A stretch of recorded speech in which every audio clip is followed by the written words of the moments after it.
So, hello and welcome to today's Digital Glaucoma Support Group. It's lovely to have you guys with us today. We are joined today by Liz French. She is one of our buddies at Glaucoma UK, and what makes her such a wonderful buddy is the wealth of experience she's had with glaucoma surgery, and she's here today to talk to us all about her experience of glaucoma surgery.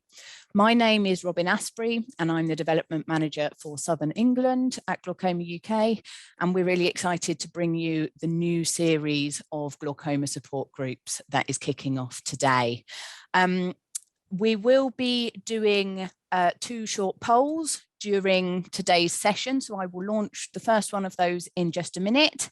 But just to give you a very quick overview of what the Glaucoma UK buddies are, if you are going to be having glaucoma surgery or glaucoma laser treatment, we do run a service through our helpline, which is called our Buddies scheme, and that allows people who are going to be having surgery to be paired up with somebody who's already had the same procedures, and they can give that peer-to-peer support, share their experiences, any tips and tricks and things that might be useful ahead of your surgery, and also to provide that listening ear from somebody who's already been through it.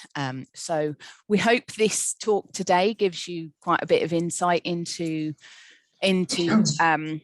experiences of glaucoma surgery, but if there are individual things that you're wanting to speak to a buddy about, please do get in touch with our helpline. I'm just going to launch the first of the polls now. There we are. That should be coming through to you now. If you're able to give us an answer to that poll, that would be wonderful. I can see those responses coming in. It's a slightly odd question. Sometimes the questions don't fit the polls desperately well, but you know, how much do you know about other people's experiences of glaucoma surgery is what we're looking at to start with. You may have had surgery yourself, you may not have done yet.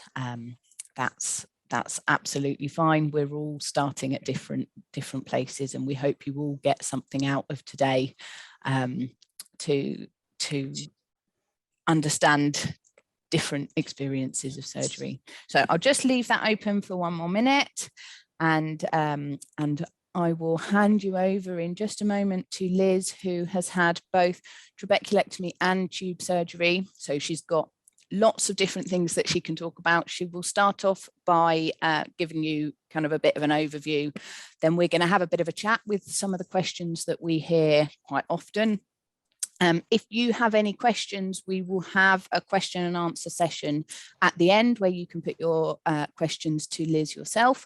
Just a little kind of caveat, Liz is here sharing her personal experience of glaucoma surgery. She's not a glaucoma specialist. We're not here to be providing the medical side of what she's been through, but she can share with you all of her personal experience.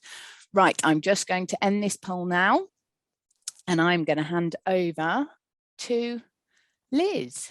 Thank you for joining us, Liz. Thank you, Robin. Hello, everybody. My name is Liz French. I'm 75 and I have glaucoma in both eyes.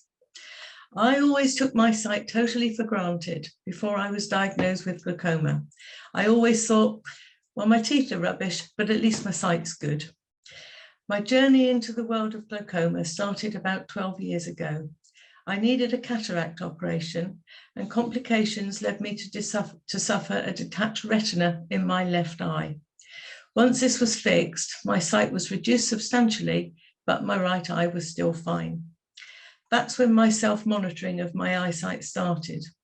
Every morning, checking a picture on the bedroom wall, first with one eye and then with the other eye, something we all do.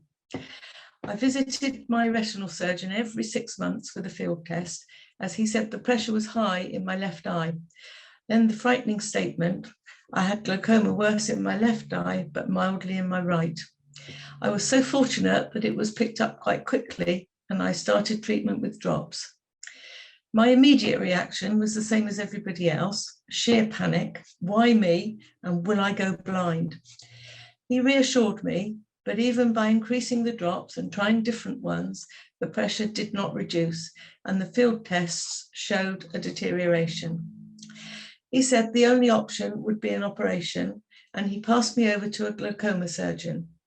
He tried laser treatment, which didn't work, and then as my left eye had so much scar tissue from the retina problems, he said I would need an aqueous stent. That was fine until I started researching into how it's done, at which point I was just in tears, saying I didn't think I could go through with it. Bearing in mind the trauma I'd been through after what should have been a simple cataract operation, it sounded horrendous. The alternative, of course, was to lose my sight, which is a big wake-up call.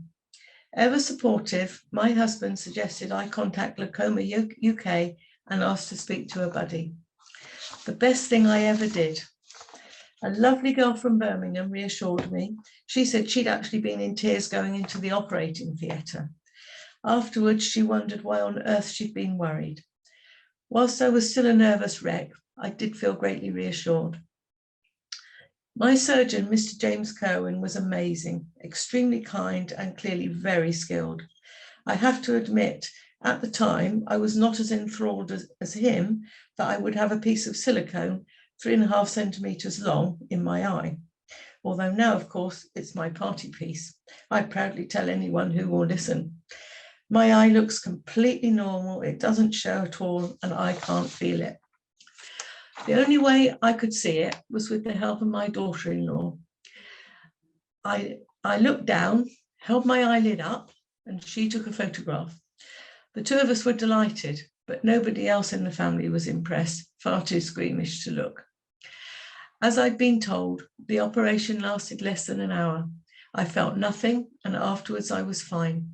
The next morning, I uncovered my eye, bathed it clean, and could see perfectly. Of course, there were plenty of eye drops needed afterwards. This made me smile, as several years earlier I'd had conjunctivitis in one eye and was absolutely terrified to even put a drop in my eye. How times change. The next step was a cataract replacement in my right eye, which was done so efficiently and perfectly the following day, my life continued as normal. I would not have known I'd had anything done. I was delighted. I can't tell you how many times I've said, if only I'd had that first cataract operation done by him instead of in France. After that, it was a trabeculectomy in my right eye. Absolutely so easy, simpler than the stent, and again, by the next morning, I could see perfectly. Despite being told to leave the eye covered with the shield, I will confess to lifting the corner of the shield a little in the evening, after both operations, just to see if I could see, and I could. I now use one eye drop in my left eye at night, and my ocular pressure was 10 and 13 when checked in November, and 11 and 12 at Specsavers in April when I needed new glasses. Before a checkup, I do a field test at Specsavers on the Humphrey machine, which I keep a copy of, and I give one copy to my surgeon. I can see that my sight is remaining stable for myself, and somehow I feel I'm in control of my glaucoma rather than it controlling me. I would recommend anyone to have a local anaesthetic rather than a general. You can feel the needle, but if you relax, it's much easier, and it's certainly quick, and recovery is so much quicker. However, it's perfectly normal to feel you can't cope with a local or you require sedation. I like to think I'm a bit of a tough old bird. I actually quite like knowing what was going on, and I felt very confident with someone holding my hand throughout. Towards the end, I was discussing cooking recipes with the surgeon and the nurses. After the operations, I needed so many drops in my eyes, we had a chart to tick them off when they were done. And at one point, we felt there was no time for meals in between the drops. No one looking at me would ever know my eyes have been through operations. I cannot feel anything in them, not even the silicone. It really is as if it was all a dream. As we get older, our bodies do suffer wear and tear. Most people have some ailment or other. It's surprising how many people suffer from glaucoma and how lucky we are there is so much research and such effective treatment available nowadays. how lucky we are to have an organisation like Glaucoma UK fighting our corner and helping in so many ways. I'm delighted to be a buddy and reassure people before operations. Years ago, I knew a lady who'd lost her sight to glaucoma. My teeth are still rubbish, but my eyes are fine, fingers crossed. Thank you.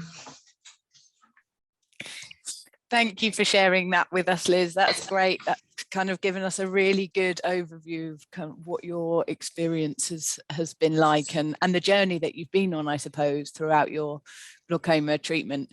I've just got a few questions, so it would be great if you can share any insight to any of these things. So, of course, you have had quite a lot done to your eyes over the years. So it started with laser.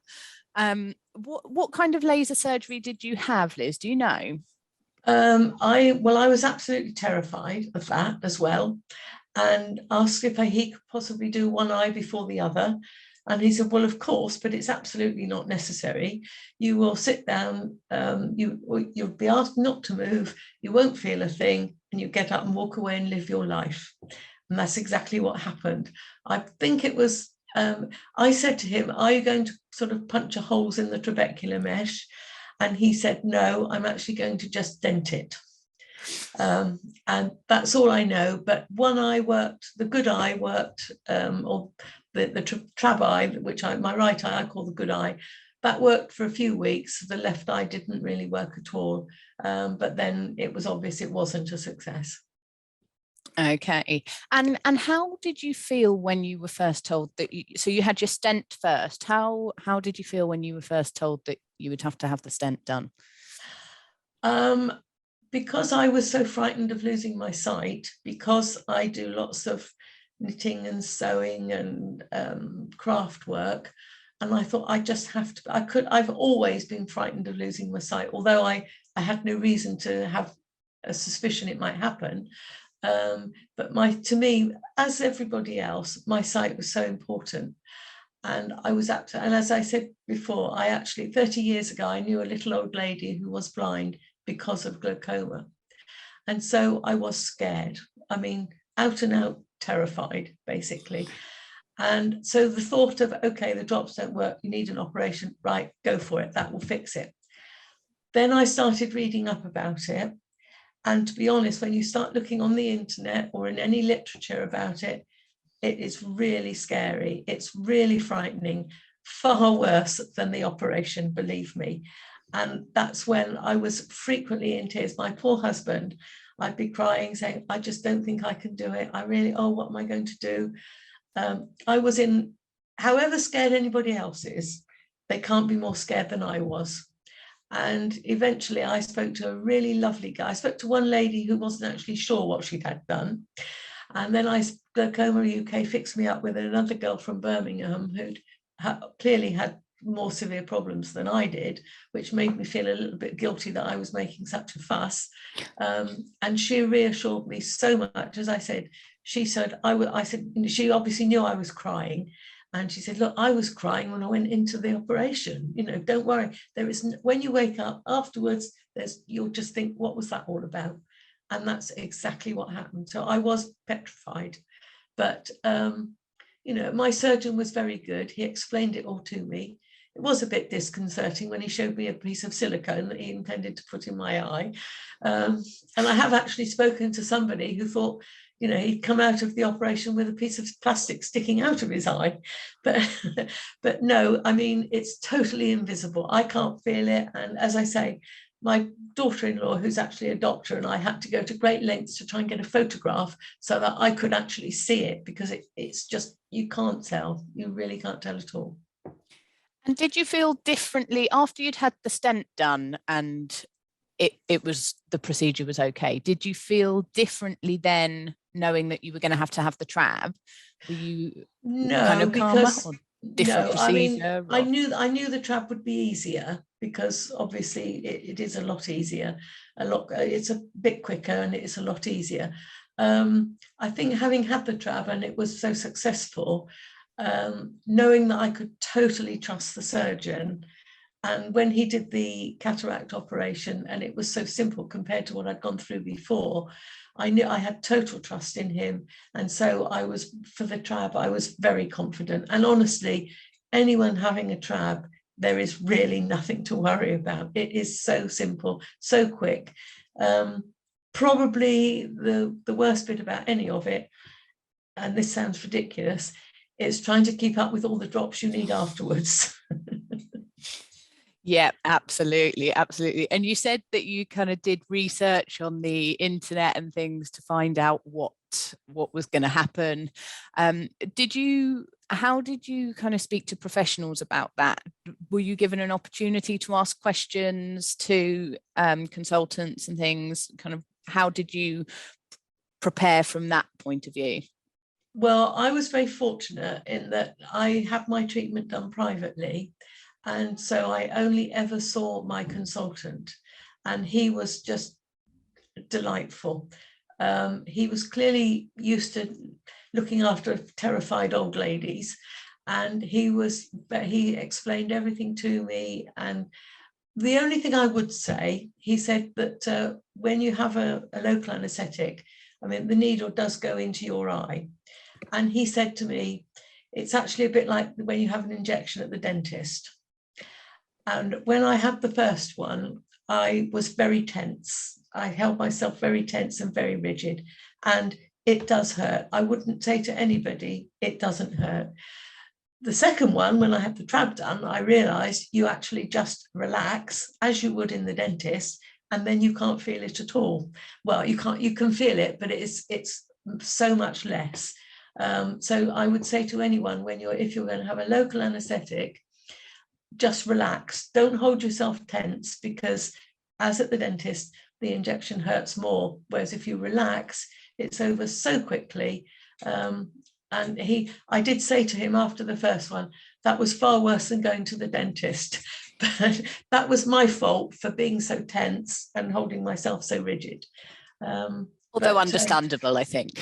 Well, yeah, but if someone says to you, make sure you relax. I mean, they did say to me when they were doing, or breathe through it, if someone had said, or I'd have been bright enough to work it out beforehand, relax, then it would have been easier. But it's so quick, and it's really not that bad at all. I mean, for me, it's far better than having a local anaesthetic, a general anaesthetic.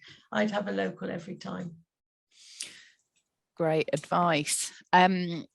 So what happened on the actual day of the surgery? I don't know if they were very similar or if they were different for the different procedures. So kind of what happened immediately beforehand? Obviously, they're all very busy whilst the procedure's going on, and you had it done under local, so you were aware of what was going on.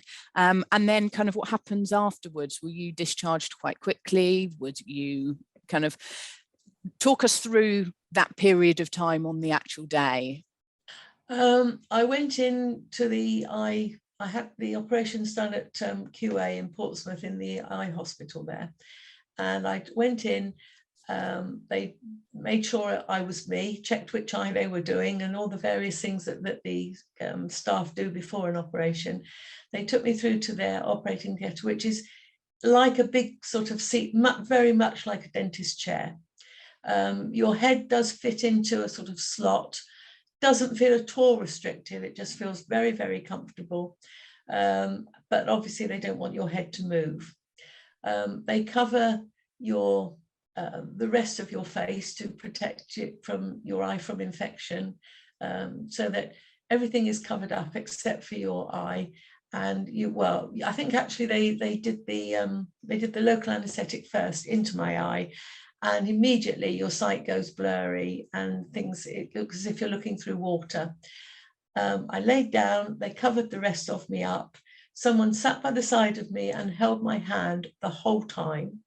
I was very, very aware of them. They spoke to me all the way through.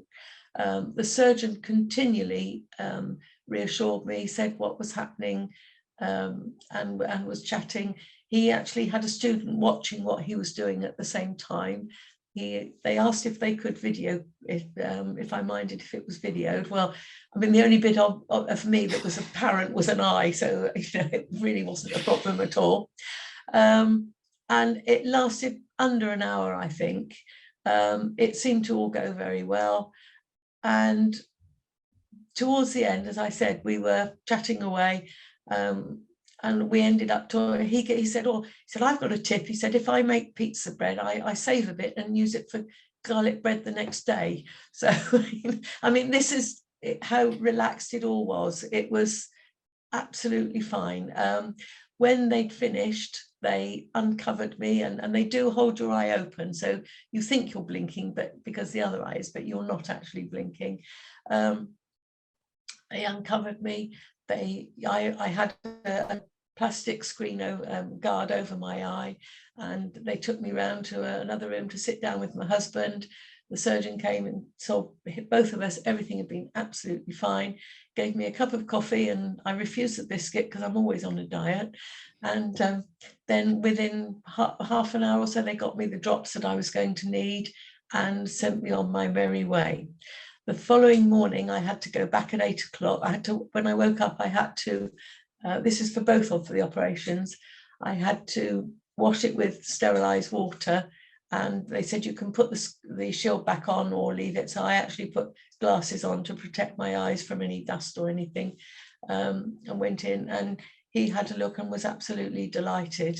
And the pressure was already right down. And obviously it's a concern it doesn't go down too low, but it was absolutely fine. And then I saw him 10 days after that, when he was equally delighted. And then about 3 weeks after that, and then he said, well, see you in 6 months. You know, I mean, it was just really, really straightforward. I mean, all of the staff were delightful. And as I say, you're very reassured having someone holding your hand all the time. And they constantly ask you, are you okay? Is everything all right? Can you feel anything? Which you can't, you know. So, I mean, I think with the trav, actually, which was the second one, I almost fell asleep. The first one, I was sort of watching what was thinking what was going on. But for the second one, I was so relaxed, I very nearly fell asleep. Goodness, I wonder if that makes a difference to the surgery. Great, that's brilliant. And so once you were kind of discharged and you'd had the surgery, you'd gone home with your husband, what were the first few days like post-surgery? Obviously the day after you said you had to go back and see the surgeon. Were there things you weren't able to do? Kind of, how did you feel in yourself? What were those first few days like? I just got on with my life. I just lived my life. I was careful. They said, don't lift anything heavy. To be honest, I kept forgetting that because I felt perfectly normal. I think after one of the operations, and I can't remember which one, it was probably the stent, I did have a bit of a black eye, a bit of bruising around underneath. And my eye was a little bit bloodshot. Your eye is a little bit bloodshot for a day or two, and the bruising disappeared in a few days. But to be honest, I just got on with my life. With the trab, you do, I think it's the trab, you have more drops than you do with the stent, because it was explained to me that they're making a little hole in the top of your eye to make a little reservoir for the fluid to drain in. And your body naturally tries to repair itself. If you cut your finger, your body will try to get the skin to grow over it and repair it.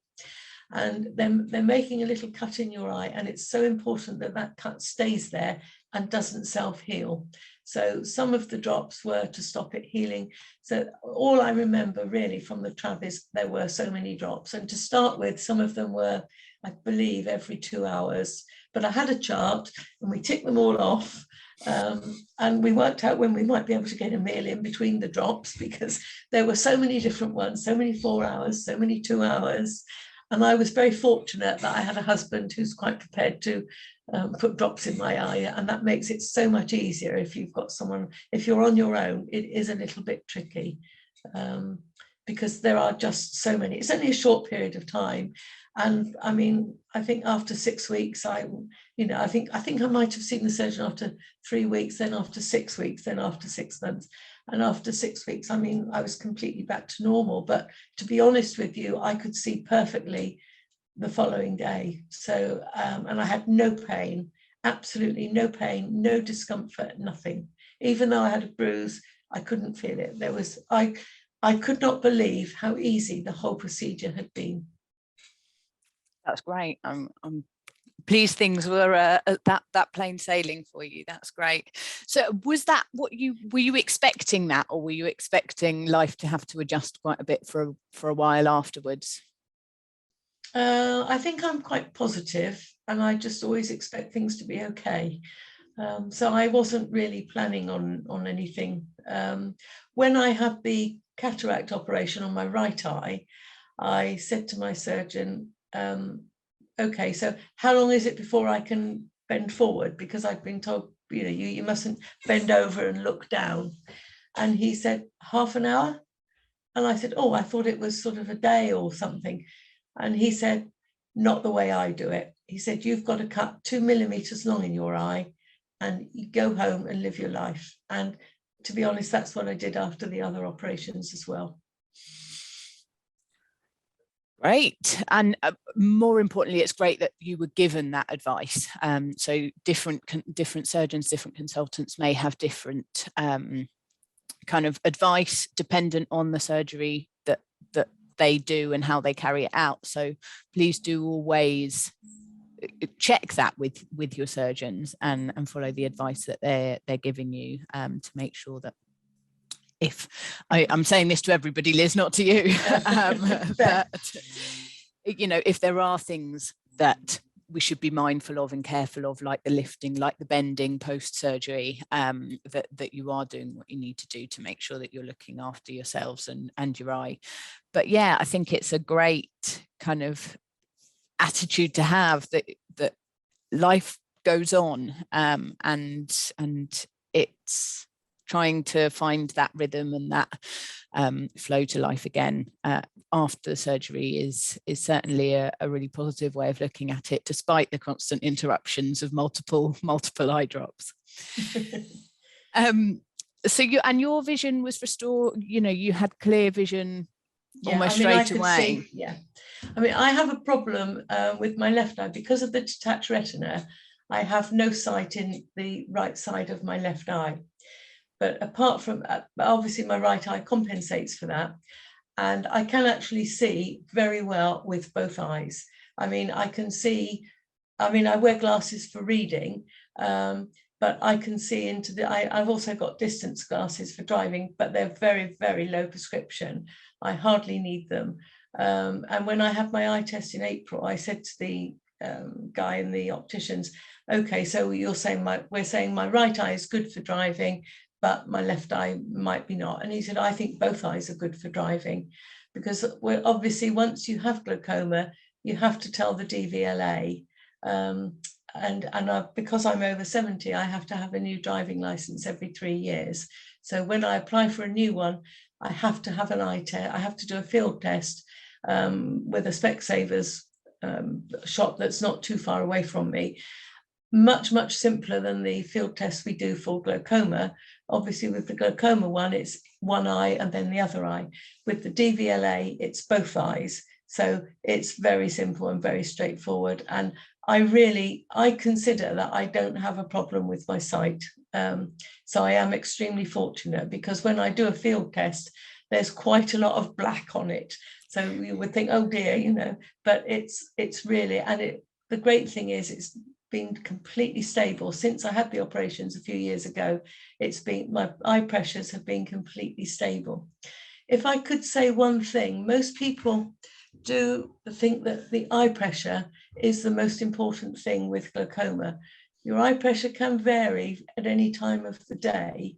So it can be different in the morning and the evening. And my surgeon has always said to me, the retinal surgeon and the glaucoma surgeon, the most important thing is a field test.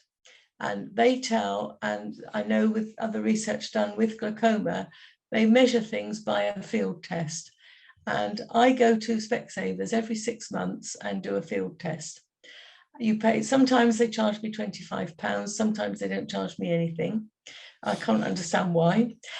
But I keep a copy of that and I compare it with the last ones that I've got. I've got them going back a few years. And I can tell by looking at those field tests that my glaucoma is absolutely stable.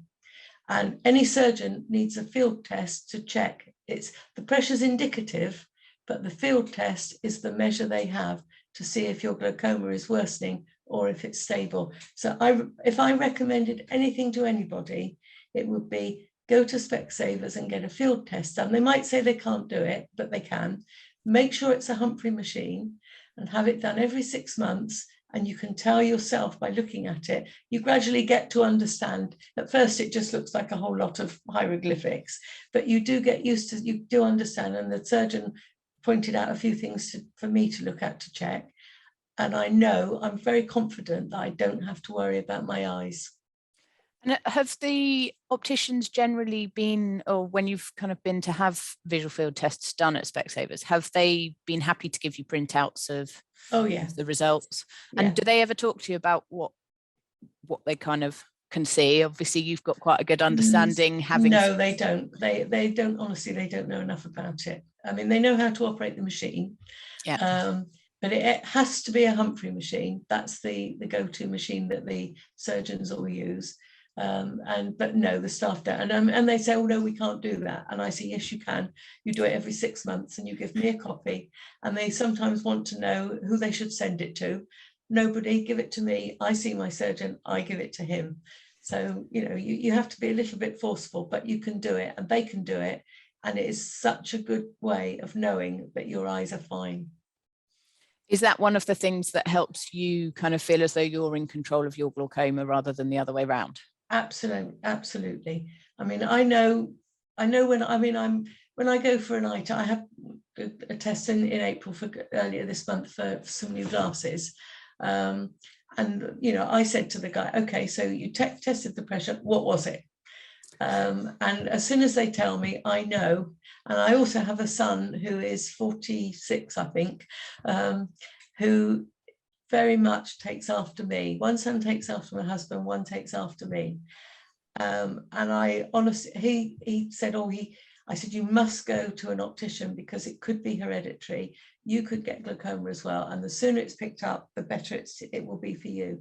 You must go every year to the optician. And you must ask what the first time he went, he said, they said the pressure was fine. I said, that's not good enough. You have to ask what it is. And he came this time, a few months ago, he went and he said, oh, it's great. The pressure was 18 and 19.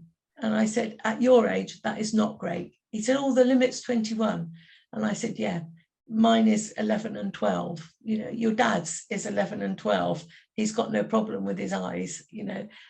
18 and 19 is on the high side. At 46, it's only going to get higher. As your trabecular mesh blocks up, that's going to get higher. So you have to keep going and you have to check on the pressure.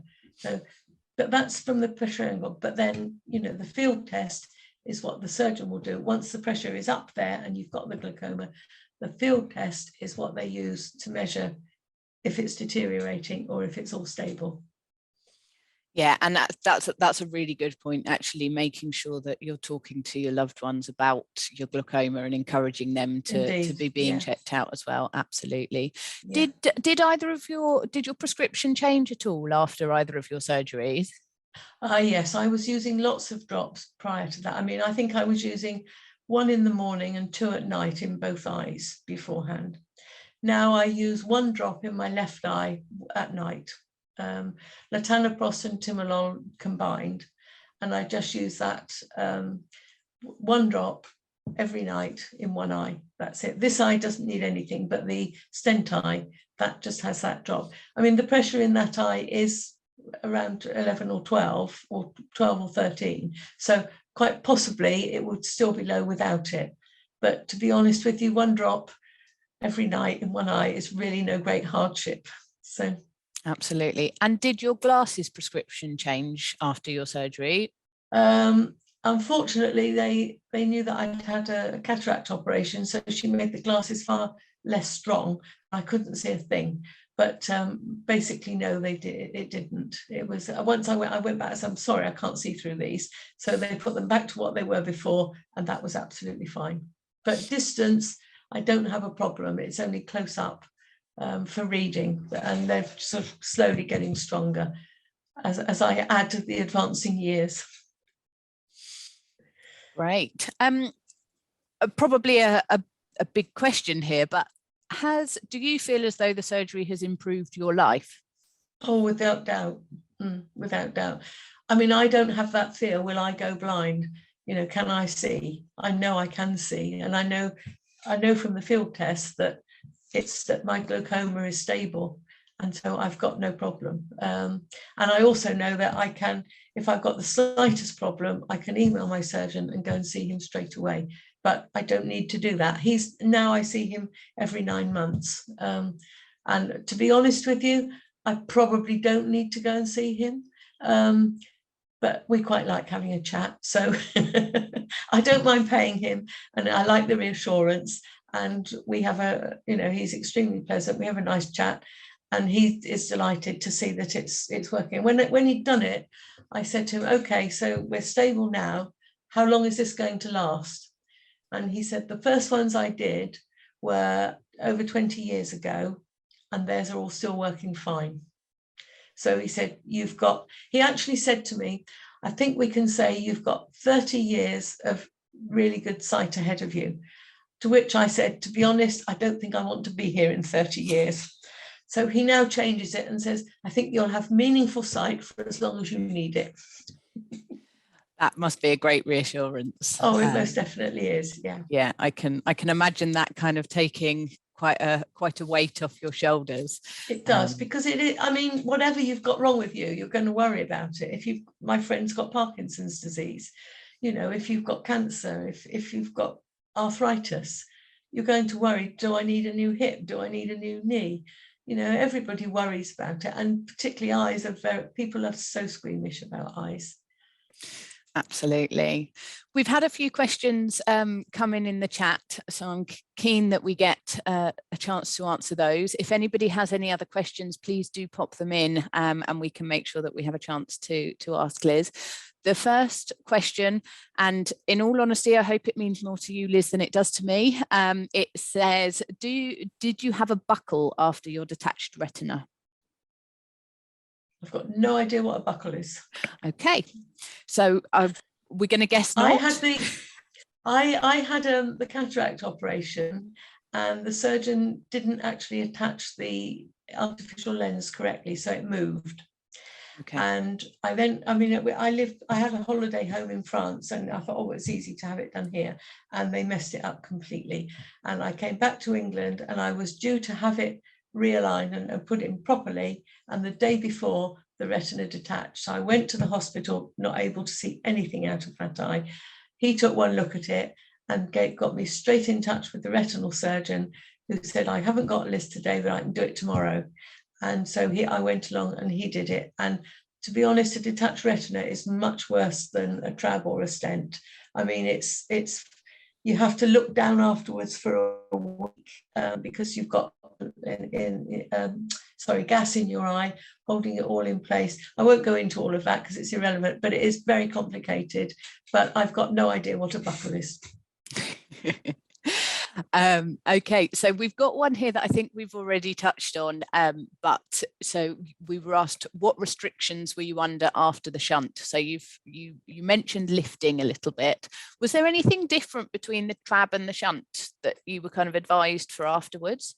Not really, no. The shunt is obviously more complicated because you've got something put in your eye. It just took a bit longer, and I mean, for me, all I thought was, well, the trab is easier. You know, there's not so much involved. No, it didn't really. I think both of them were the same. I mean, I just sort of thought, well, this is going to solve the problem. I was so relieved that I'd had the first one done and survived it, and realised what an idiot I'd been, getting into such a state worrying about it, because it was all so straightforward. I think I was just fine, and I honestly can't remember, other than them saying don't. I think with those they didn't even say don't look down. They just said just don't lift anything heavy for a few weeks. Yeah, we quite often hear of people saying about heavy lifting and about bending down, lowering the head, Yeah.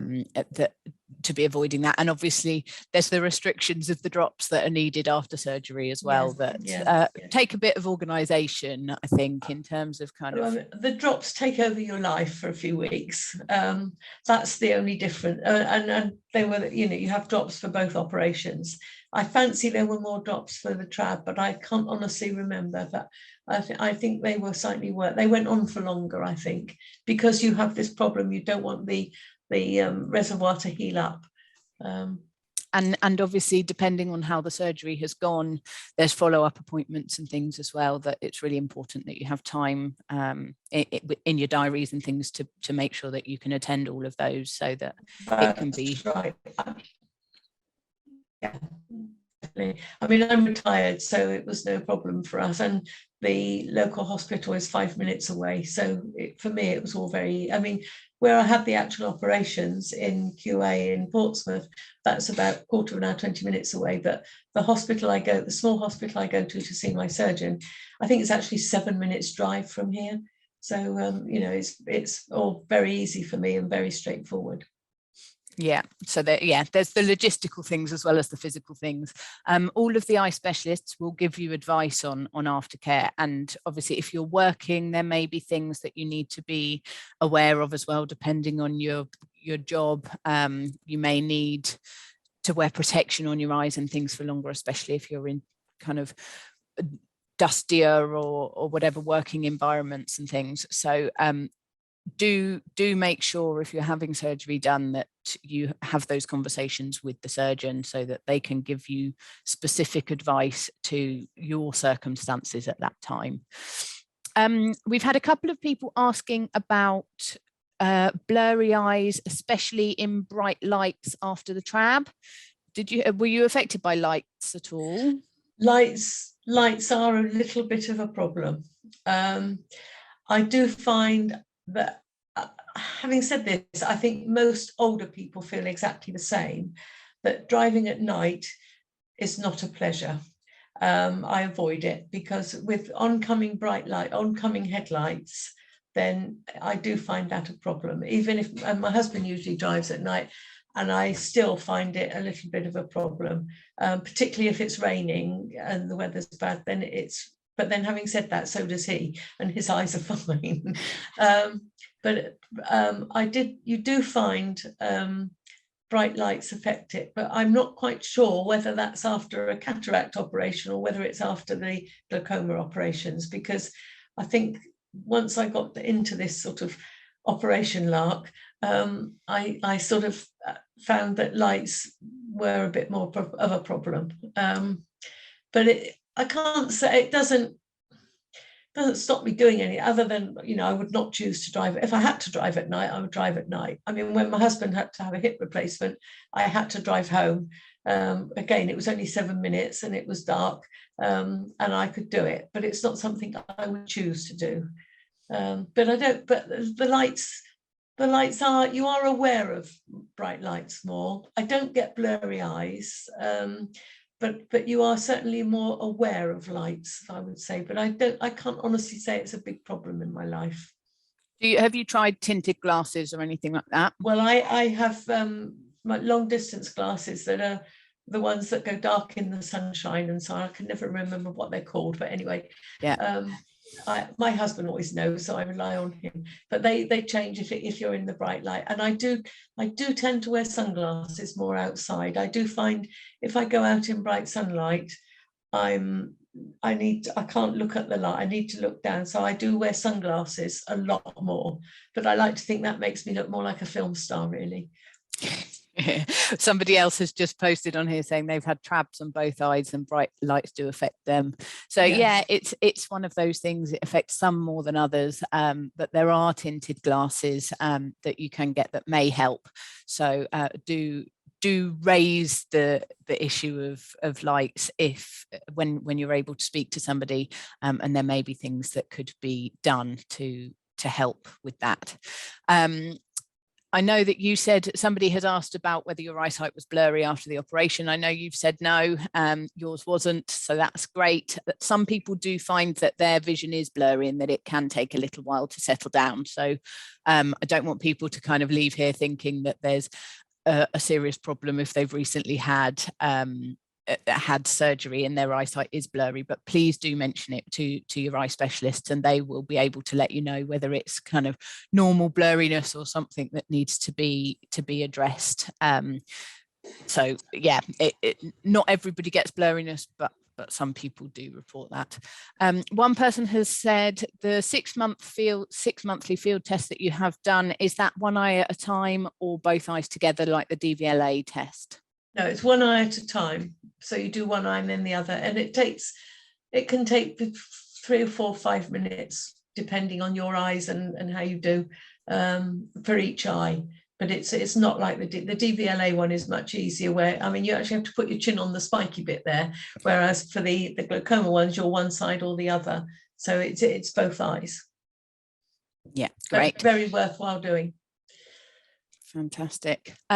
So somebody is just sharing their experience here as well, saying I had a sedative for my trab because I was so nervous and I would thoroughly recommend it. I wasn't aware of anything during the op, even though it's a reasonably lengthy procedure. I've been taking steroid drops since the early December operation. So yeah, some people have different experiences. It seems as though this person had it done under local, and the sedative really helped them. So yeah, as you said, Liz, different people feel differently about it and feel as though they can cope with different amounts of being aware of what's going on. So sedative, if you're wanting to have it done under local, sedatives are an option as well. So do explore that if you would prefer it under local. But the only thing I would say, only if I can butt in, the only thing I would say, my surgeon asked me, I don't know, a year or so ago, but long after I'd had the operations,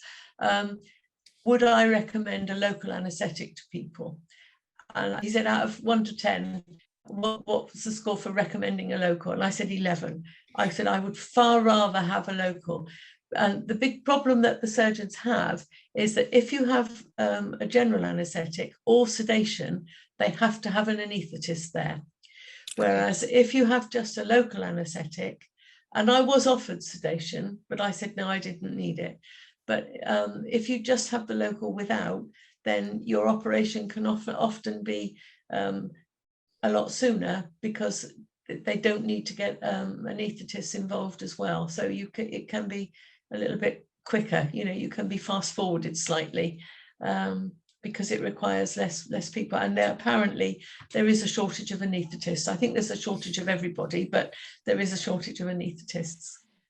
That's great, thank you, Liz. And the last question that we've got here is: Did you have to have stitches removed after your trab? Yes. They somehow or other no, after the trab, I had to have them removed after the stent. I think I've still got a stitch in my eye where the trab was, but I think I had them removed after both. You have to forgive me for getting a bit muddled, but it's a couple of years ago now, and when the two things are fairly similar. With the trab, they do. You've got this tiny tube that goes from the silicone strip, where the fluid drains away, and there is a thread in that tube which restricts the flow, because they don't want this is what I'm not a medic, this is only what I've picked up in passing from asking questions. There is a thread that goes through this little tube which partially blocks it, because they don't want the pressure to go too low. And so when you go back, then they just catch that thread and they just pull that one out, and they call it a stitch, and they pull that out, and then the pressure reduces a bit more and mine to normal. With the trab, there are some stitches, and I think the problem, if they pull them out too soon, it can encourage that hole to heal up again. As I said before, the steroid drops are to stop it healing. And I believe, I think I'm right in saying that one optician along the line has said, oh, you've still actually got a stitch in that eye. but I think I did have them taken out from both eyes. Are you aware of the stitch at all?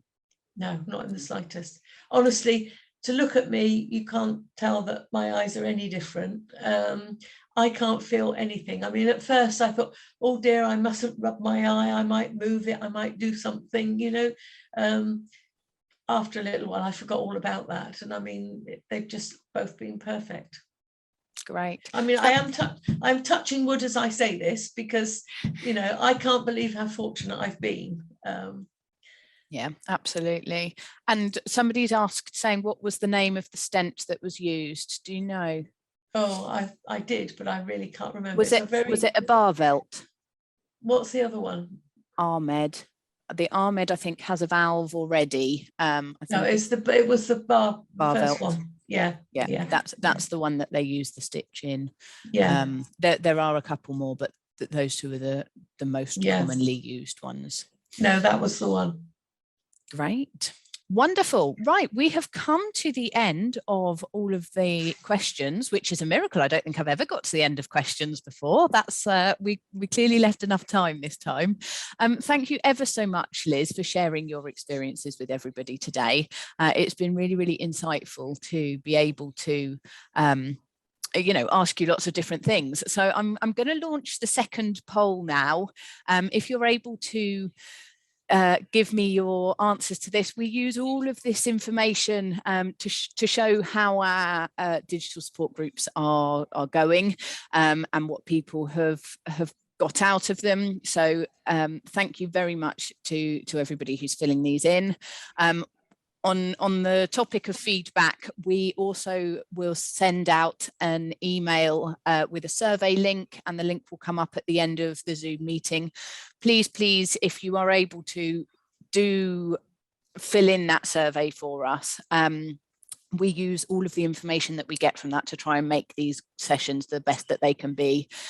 So we really do value your input. We have got a couple of we've got quite a few more sessions actually coming up. Our next session is all about minimally invasive glaucoma surgery. You might have heard it referred to as MIGS, and that's our next session on the 4th of May at 3 o'clock. And we've got a consultant in with us, Leon O, and he is a glaucoma consultant who will be talking you through those things, all the different types of MIGS. We've also got sessions coming up on how glaucoma care is changing.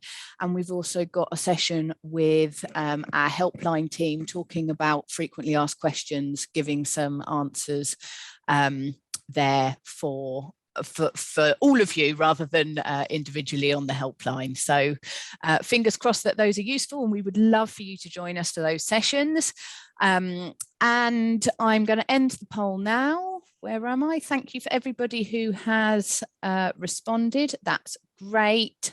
And it just leaves me to say thank you again to Liz. If anybody does have any questions or things that they would like to talk about, our helpline is available anytime. Their phone number is 01233 648170, or you can email them at helpline@glaucoma.uk. They are available Monday to Friday, 9:30 till 5 o'clock, and they can answer all of your glaucoma related questions. Thank you ever so much for your input today, Liz. It's been wonderful. I hope to see you all soon at future digital support groups. Take care, everybody. Have a lovely day.